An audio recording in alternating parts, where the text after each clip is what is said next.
ជាលើកទី5នៅក្នុងអាជីពជាអ្នកប្រដាល់សម្រាប់សុផាតមេសាដែលប្រកួតប្រជែងដណ្ដើមពានរង្វាន់នឹងខ្សែក្រវ៉ាត់បើទោះជាខកខានមួយលើកសម្រាប់ការប្រជែងខ្សែក្រវ៉ាត់កន្លងមកក៏ពិតមែនប៉ុន្តែមេសាថាប្រកួតលើកនេះនឹងធ្វើឲ្យបានល្អ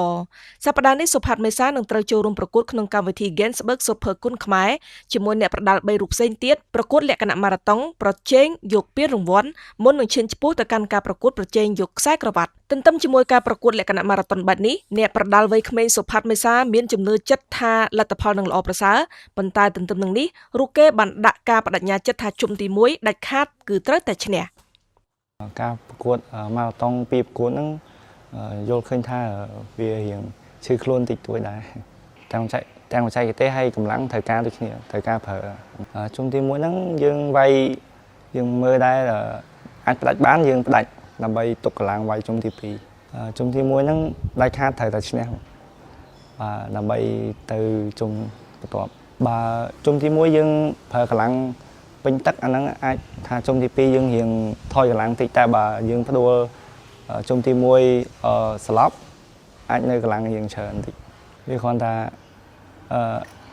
គួយឲ្យរៀងបាត់ទៅហក់បន្តិច3នាក់គាត់ខ្ញុំធ្លាប់ប៉ះម្នាក់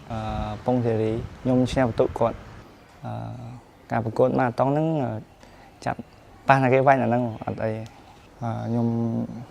សង្ឃឹមខ្លួនឯងព្រោះបុកវឹកហាត់ច្រើនការប្រកួតលើកនេះខ្ញុំនឹងធ្វើឲ្យបានល្អហើយនឹងយកពានចូលក្លឹបមួយទៀតបាន